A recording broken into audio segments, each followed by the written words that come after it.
Hello दोस्तों, क्या हाल चाल है आप सबका? ठीक है। आज हम सीखेंगे तस्वीरों की मदद से लफ्ज़ बनाना और लिखना। ठीक है। यहाँ पर ये तस्वीर है ताज की और ये लफ्ज़ भी लिखा है ताज। अभी हम सीखेंगे ताज किस तरह लिखते हैं। कुछ लोग ऊपर से नीचे की तरफ लिखते हैं, ये गलत तरीका है। यहाँ पर हम सीखेंगे कि किस तरह लिखा जाता है नीचे से ऊपर की तरफ। ये आवाज़ है ता, ये आवाज़ है ता और ये भी आवाज़ है ता।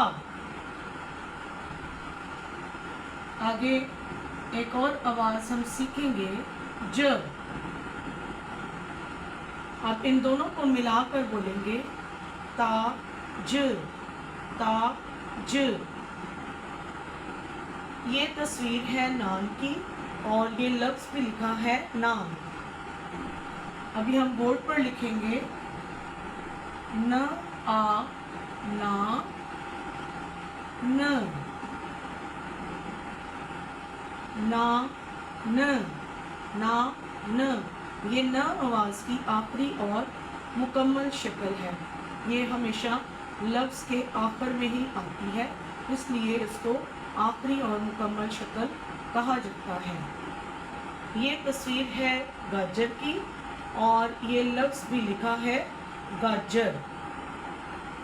बोर्ड पे लिखेंगे ग आ गा,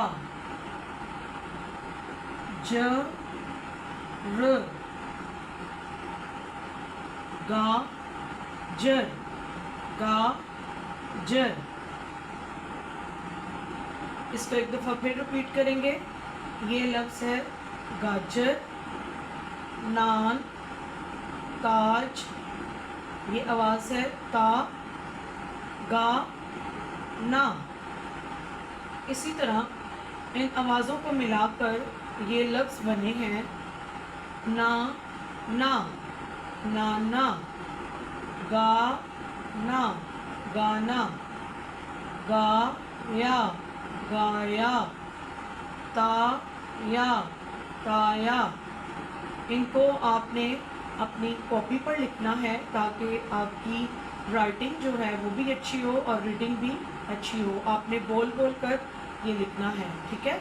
अभी हम इन्हीं आवाज़ों के साथ जो लफ्ज़ बने थे और ये इबारत जो है वो तैयार की गई है, इसकी हम रीडिंग करेंगे।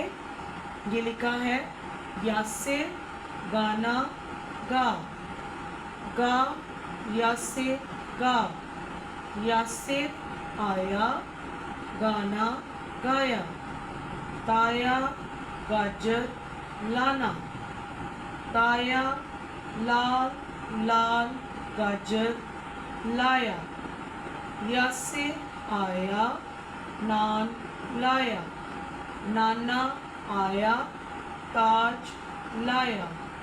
थैंक यू दोस्तों, बहुत बहुत शुक्रिया। आप इसी तरह हंसते मुस्कुराते रहें। God bless you.